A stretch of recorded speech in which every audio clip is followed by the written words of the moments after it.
Kau pernah kepikiran ada satu jalan pintas di dunia tambak yang kelihatannya brilian, efisien, dan bikin untung cepat, tapi sebenarnya lagi gali kuburan buat bisnis sendiri? Serius, ini bukan soal teknis budidaya yang ribet ya. Ini soal satu dewa penyelamat yang sering betul dipakai diam-diam sama petambak tuh, buat kasih bersih lahannya sebelum tebar benih. Nama kerennya tuh Theodan, tapi aku lebih suka pakai namanya tuh monster perusak masa depan. Jadi dengarkan, kalau kau pernah pakai atau kepikiran mau pakai barang ini, video ini wajib kau tonton sampai habis. Karena kita akan bongkar kenapa solusi instan ini adalah keputusan bisnis paling bodoh yang mungkin pernah kau ambil. Oke lah, kita buka-bukan aja. Aku paham semua harus gampang. Sebelum benur udang ditebar, tambak harus steril, bersih, ikan liar, hama, semua predator harus mati. Pakai Theodan sikat, beres dalam sekejap. Efisiensi, iya. Nah ini nih, part paling gilanya yang banyak orang sengaja lupain. Atau memang sudah pura-pura tahu atau pura-pura nggak tahu. Theodan dengan bahan aktif endosulfannya itu bukan sekedar racun ikan biasa. Ini adalah pestisida yang masuk kategori POPS, Present Organic Pollutant. Gampangnya tuh gini. Nah, PBB dan lebih dari 180 negara di dunia lewat konvensi Stockholm udah sepakat barang ini dasarnya terlalu berbahaya buat bumi. Harus dimusnahkan, dilarang total. Jadi kalau kau masih pakai, artinya kau lagi pakai produk kriminal level internasional. Ini fakta, bos. Ada 3 alasan kenapa racun ini benar-benar game over buat jangka panjang. Pertama, ini racun abadi, bos. Bayangkan, kau semprot racun nyamuk di kamarmu, tapi bau dan efeknya tidak hilang selama setahun. Itu gila kan? Nah, Theodan tuh ditambakmu, itu persis kayak gitu. Dia nggak terurai dengan cepat.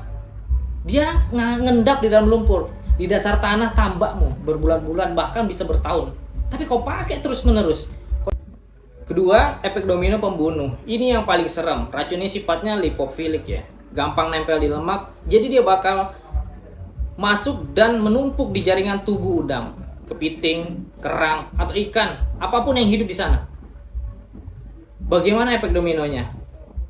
Jadi, plankton kena racun, dimakan sama ikan kecil, racun di ikan kecil itu bakal jadi 10 kali lipat. Kemudian ikan kecil itu dimakan oleh ikan besar, dia akan berlipat lagi menjadi 100 kali lipat. Terus ikan besar itu ditangkap, kau makan, kau kasih keluargamu, tetanggamu, semua orang yang makan tuh.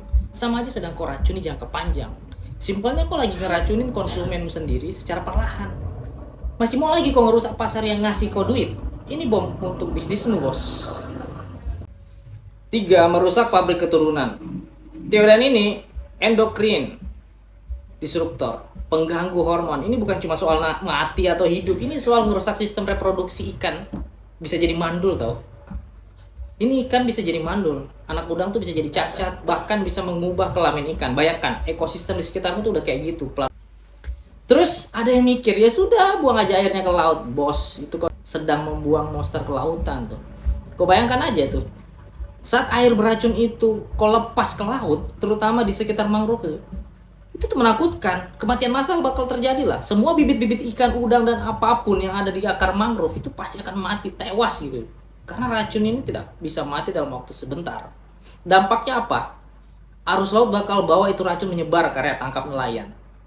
Kemudian mereka tercemar. Terumbu karang itu bisa stres dan mati. Reputasi hasil laut di seluruh daerah itu pasti akan berantakan. Mungkin hari ini kita bisa lihat ya, kenapa hasil tambak jadi lesu. Cerita keberhasilan masa lalu itu cuma jadi sejarah saja. Udahlah, lupakanlah kalau masih mau pakai Theodan. Ini bukan lagi soal untung rugi satu siklus panen. Ini soal keberlanjutan ekonomi para petambak. Kalau kau pakai Theodan buat ngejar efisiensi dan untung jangka pendek, tapi harga yang harus kau bayar itu cukup mahal, adalah kesehatan tambakmu sendiri, kesehatan konsumen, rusaknya rantai makan, hancurnya ekosistem laut, penyangga, dan potensi kehancuran ekonomi perikanan, terutama tambakmu sendiri. Ini bukan soal wah pecinta lingkungan, no. Ini bukan tentang itu. Ini tentang bisnis yang cerdas. Ide bisnis yang jangka panjang tuh orang mikir ya harus bertahan 5-10 tahun tuh. Bukan cuma panen besok lusa. Capek, iya capek, semua kerjaan ada capeknya, lelah juga iya gitu. Gak mau capek tidur aja masih capek, kepala pusing tuh. Ada kok cara lain yang lebih pinter, misal kita pakai saponin, biji teh yang lebih gampang terurai, atau mulai banyak belajar tentang tambak silvopiceri, tambak yang ramah lingkungan. Mungkin kelihatannya lebih ribet di awal, tapi ini kan tentang investasi buat ngelindungi aset terbesarmu, yaitu tambakmu sendiri. Lingkungan yang sehat itu penting gitu, karena tanpa itu bisnis tambakmu ya omong kosong lah. Jadi cerita sukses itu hanya ada di masa lalu. Pilihannya simple dan ada di tanganmu sendiri. Mau jadi petambak yang dapat duit sekarang tapi bikin bangkrut di masa depan, atau jadi petambak cerdas yang bangun kerajaan bisnis yang bisa diwariskan ke anak cucu. Oke, saya Yosra. Goodbye.